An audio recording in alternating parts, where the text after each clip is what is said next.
fa 2 anys jo i el Lió vam veure un correu de la universitat que parlava de que hi havia una lliga de debat, no sabíem ben bé de què anava, vam decidir participar, ens va agradar el format i a partir d'aquí vam anar coneixent gent que ja coneixíem, gent que no coneixíem i a poc vam anar formant el grup que som ara mateix. Som 5, un dels 5 actua com a capità, que és Àlex, no està matriculat perquè acaba els seus estudis i per tant no pot parlar. Llavors quedem 4 i d'estos 4 ens dividim, 2 defensen a favor i 2 defensen en contra. Per què ho fem així? Considerem que si sempre haguéssim de parlar els mateixos és massa lío. Llavors, aquesta forma de segmentar la feina de 2 fan a favor i 2 fan en contra, tu t'has de preocupar única i exclusivament de fer bé la teva partida.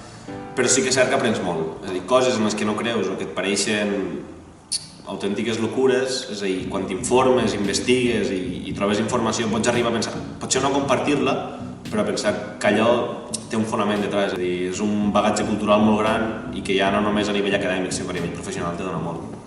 Jo crec que enguany el fort que teníem era que controlàvem el tema, és a dir, dominar també el tema i poder ser tan específics en depèn quines coses, és a dir, el que ha sigut la diferència dels altres anys. Nervioses.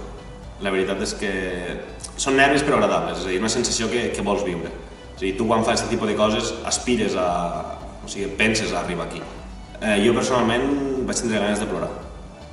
És una setmana molt dura, de dormir poc, de baralles entre nosaltres, baralles positives, de molta tensió, molta faena i és molt gratificant, és a dir, no mos ho creíem i els sentiments són sentiments molt forts.